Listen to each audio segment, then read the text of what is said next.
नमस्कार, RDM kitchen मध्ये तुमच्या सर्वांचं स्वागत आहे। तर आज मी तुम्हाला साखर आंब्याची रेसिपी देणार आहे। तर त्याचे इन्ग्रेडियंट्स पुढील प्रमाणे।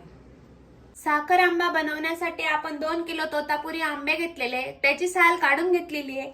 1 किलो साखर, दालचिनीचे 2 तुकडे, 5-6 लवंग आणि 2 चम्मच तूप घेतलेले आहे। आता आपल्याला आंब्याचा किस करून घ्यायचा आहे।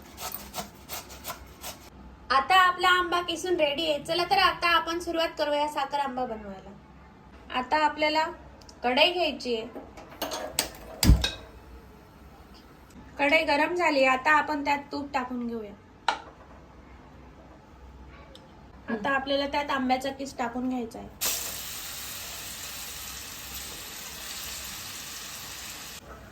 आता आपल्याला किस चांगला मिक्स करून त्याला झाकून शिजू द्यायचं आहे। त्याला पाणी सुटेल ते पाणी जळेपर्यंत झाकून ठेवायचं आहे। त्याला आता पाणी जळेपर्यंत झाकून ठेवायचं। आता आपला केक छान सुका झालाय, त्यात आपल्याला साखर ऍड करून घ्यायची। आपण 2 किलो आंबे आणि त्यात 1 किलो साखर ऍड करणार आहोत।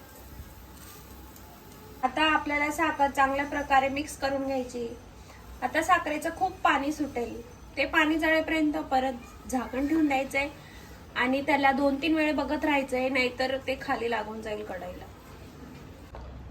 हे बघा, असं पाणी सुटलंय, खूप ओला ओला झालाय। आता त्याला झाकून पाणी जळेपर्यंत शिजून घ्यायचंय।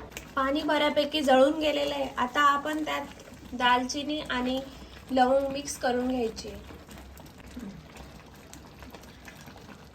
आता त्याला मिक्स करून घ्यायचे आणि 2-3 मिनिटांनी त्याला चाळत राहायचंय, नाहीतर ते लागेल। आता घट्ट झालंय ना आणि छानच कलर आलाय आपल्या साखर आंब्याला।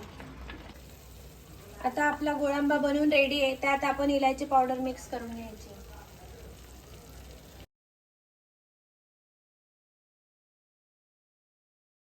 अशाच नवनवीन रेसिपीसाठी आम्हाला जास्तीत जास्त लाईक, शेअर आणि सबस्क्राईब करा। धन्यवाद।